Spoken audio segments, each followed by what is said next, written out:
It is Wednesday, March 25th, and the Splash Zone is back in your life. I'm Matt Modi, and I have 4 NBA player props for you guys to lock in for tonight's pretty massive NBA betting slate. Of course, before we can get into today's picks, we got to do a recap from yesterday, which was amazing. Yesterday was an absolutely incredible day. We didn't sweep the slate, but in terms of units gained, one of the better days that I've had on the entire season. That now makes it 2 straight days we've had that have been great days. Yesterday on mainline plays, we went 4-1, up about just under 4 units, 3.9 units on our mainline plays yesterday. The only one we lost was half a unit on Lou Dort to make 3 3-pointers at pretty juicy plus money odds. That didn't cash. Everything else did. We had D'Angelo Russell over 7.5 assists. I had Bam Adebayo over 3.5 assists. I had Zion over 6.5 assists, and I had Josh Giddey to make 2 or more 3-pointers. All 4 of those plays cashed. Amazing mainline day yesterday. Also an amazing ladder day yesterday as well. I laddered D'Angelo Russell to 10 plus assists. That cashed thanks to overtime. I also laddered Bam to both 5 and 6 assists. He ended with 5, so we got one of those ladder plays to cash. The other one did not. Up almost 2 units on ladder plays yesterday. Just an amazing day. We were up almost 6 units yesterday alone. Amazing day yesterday. Let's hope we can continue the hot streak today on the entire season. That continues an epic run that we are on.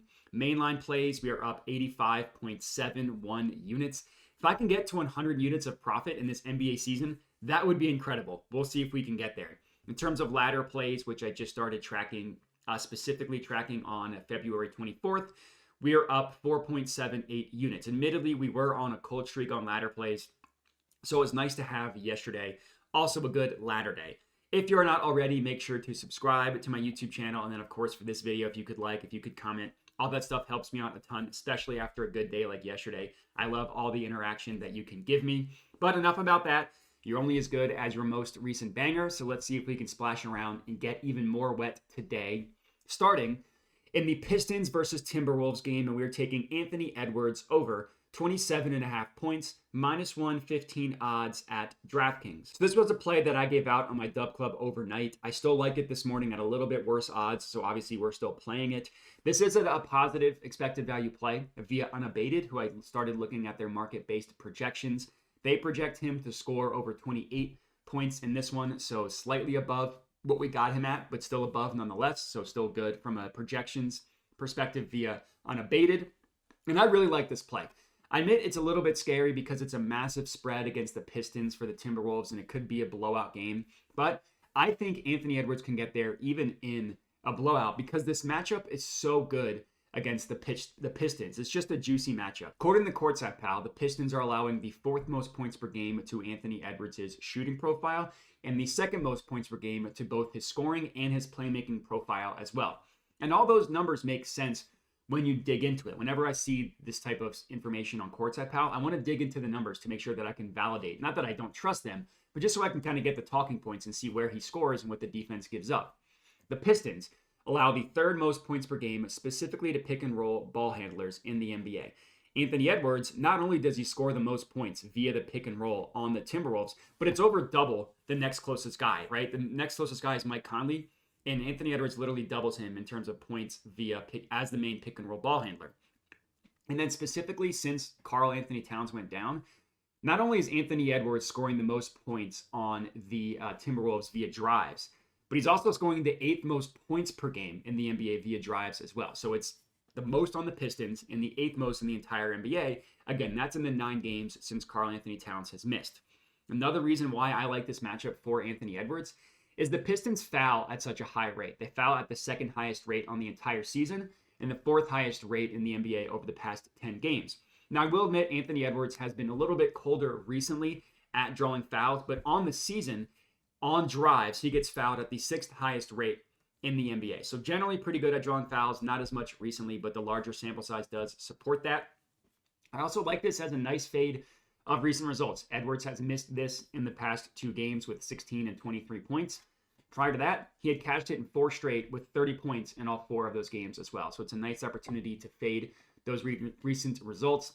That's our first play. Next up, Pacers versus Bulls game. I'm taking Tyrese Haliburton over 11.5 assists, -108 odds at FanDuel. This is another situation where we get to fade recent results, as Tyrese Haliburton has missed this in his last 4 games. He's gotten to 10 a couple times. He's gotten to 11 once.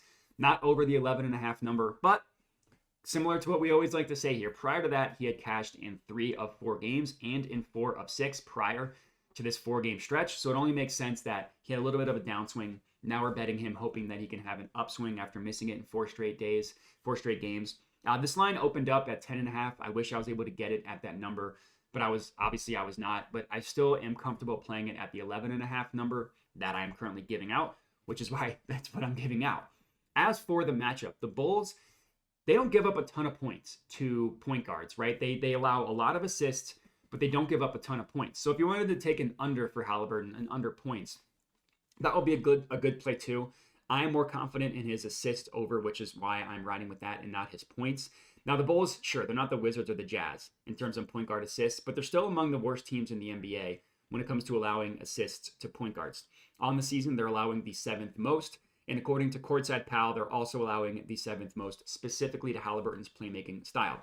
So if you just go off those numbers, it's not the juiciest matchup in the world, but it's still a good one, right? Top 7 is still pretty good. And look at Haliburton's success specifically against the Bulls this season. These teams have played 3 times this year. In those 3 games, Haliburton has 13, 20, and 14 assists in those 3 games. And his potential assists are absurd too. 23, 27, and 27 potential assists. Granted, yes, the last game in which he had 27 potential assists, that game went into overtime and he had 14 actual assists, but still almost doubling up your actual to potential assists means that he could have another 20 potential assists in this game and easily get us to 12 actual assists. Now, I will admit his potential assists are a little bit down if you look at his last 10 games and compare that to the rest of the season. Even with that down potential assist number, he's still averaging the 5th most potential assists in the entire NBA over the past 10 games. So down for Haliburton is still incredible overall. And if you're wondering why this is such a good matchup, why the Bulls allow so many assists to point guards, it's how they play defense. They don't really have a lot of good one-on-one defenders outside of Alex Caruso. So they send a lot of help defense. They give up a ton of wide open 3-point shots. That they're one of the worst defenses in the NBA guarding the 3-point line. And that's why. So they lead a ton of assists to point guards because they're so aggressive sending help defense. So that's our second play. Let's get into our third one. It's Clippers versus 76ers game. I'm taking James Harden over 24.5 points plus assists, -105 odds at ESPN Bet. I get that this one is going to feel absolutely gross, but I actually really do like this play, and I think it is a really good play. So these 2 teams just played on Sunday, and I took Harden's points, rebounds, assists. That did not cash. I took him over 30.5, and he had 30, despite not playing the last 6 minutes of the game. I should have just played his points plus assists, because that would have cashed with relative ease, right? I added rebounds when I shouldn't have. That was a mistake. Hopefully we can rectify that today. In that game, it looked like Harden was going to have an excellent game. He had 8 points in the first quarter. He had 10 points at the end of the first half. Then he completely slowed down from a scoring perspective and only scored 2 points the rest of the game, ending with 12 overall. But he did have 14 assists in that game, and he had 14 assists on 22 potential assists. And he's been absolutely crushing his assist number recently. So I kind of wanted to combine the two because he's been playing so well from an assist perspective. He played so well from an assist perspective, specifically against this team. But I do think he could have a better scoring game closer to how he started the game, not necessarily fading the rest of the game like he did on Sunday. While we're on the subject of assists, I am going to have a ladder play on his assist as well. I put it on the screen here, but it's plus 170 odds at Bet Rivers, and I'm going to put a half unit on that bad boy. Now, I admit points have been hard to come by for James Harden recently. His main line point total in this one is 15.5. He's missed this in 3 straight games, and he's missed it in 7 of his last 10 as well. It's a little bit of a larger sample size than we'd like to fade recent results, but prior to this 10-game stretch, he had scored 16 or more points in 14 of 20 games. So he had been playing well prior to that. And he started off the game, again, hot against the Sixers. He just slowed down. But I think he can kind of keep that up in this game. I do think it's a pretty good matchup for him with how weak the Sixers defense has been, without DeAnthony Melton playing, without Joel Embiid.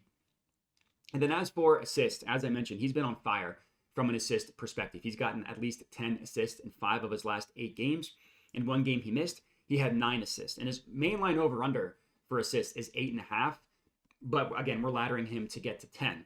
Overall, if you look at the past 10 games, he's averaging the second most potential assists in the NBA. He's only behind Luka in terms of potential assists, but he's tied for first with Quickly, who's only played 4 games. So if you take him out, because he's only played 4 games in that 10-game sample size, he's averaging the most actual assists in the NBA as well. And again, in that game against the Sixers, he had 14 assists on 22 potential assists. I wouldn't be surprised if he had another 20 potential assists while getting to 15 plus points, cashing, hopefully, this points plus assists for us as our third play. Lastly, our fourth and final pick of the video, Wizards versus Nets game. I'm taking Nic Claxton over 11.5 rebounds, plus 105 odds at DraftKings.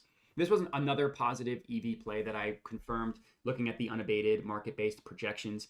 They project Claxton to have about 12 rebounds in this game, which, yes, it's only exactly matching the number we need him to get. But when you consider that we're getting it for plus money, that kind of makes sense and it makes it a pretty good play. And I understand for those of you who are seeing 11.5 for Claxton and thinking, well, that's just way, way too high.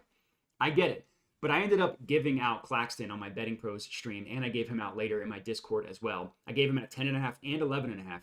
He had 16 rebounds on Monday in that game. And I wouldn't be surprised if he got another 16 tonight against the Wizards. It's a system play that I've been smashing recently. Center rebound props against the Wizards is an absolute goldmine. On the entire season, they're allowing the most rebounds per game, specifically to centers. And if you look at the past 30 days, they're allowing the second most. The only team above them is the Raptors. And by the way, the team that Claxton played on Monday was the Raptors, and he had 16 rebounds in that game. Unsurprisingly, if you look at Courtside Pal, the Wizards are allowing literally the most rebounds per game to Claxton's rebounding style. And they also list Claxton as their biggest positive rebounding difference between what he averages and what they project him to get today. So pretty good from a Courtside Pal perspective. On Monday's video, I went with Nikola Vucevic's rebound prop against the Wizards. He cashed that with ease with another 16 rebounds. Overall, 4 straight centers have cashed their rebound prop over against the Wizards. And I went into the reasoning why I like center rebound props against the Wizards, aside from just looking at the numbers, but from a basketball perspective. The reason why centers collect so many rebounds against the Wizards, it's all because of their shot profile and the fact that they don't have a plus rebounder on their team. You want to take center rebound props against teams that shoot a lot close to the basket, right? In the paint, which NBA calculates about 5 feet from the basket. On Monday's game, the Nets played the Raptors. The Raptors shoot the 3rd most shots in the NBA within 5 feet from the basket over the past 10 games. Claxton had 16 rebounds in that game.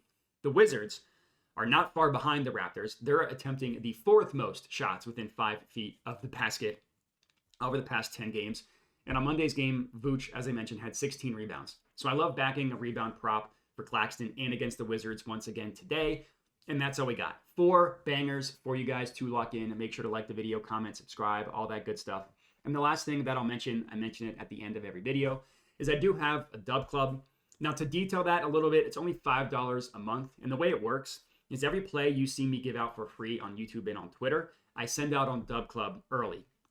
As soon as I decide what play I'm going to play, the first thing I do is send it out on Dub Club. So there are people that don't always have time to watch the YouTube videos, or that just don't care about the YouTube videos, or by the time they watch them, the odds change. So that's kind of the whole reasoning why I came out with the Dub Club in general. It gets sent directly to your phone via text, email, or Telegram, or all 3, depending on how you want it. So hopefully you can lock everything in before odds change. And one thing I've been doing recently is sending plays out overnight via Dub Club as well, trying to get ahead of the market like I did for Nic Claxton and Anthony Edwards today.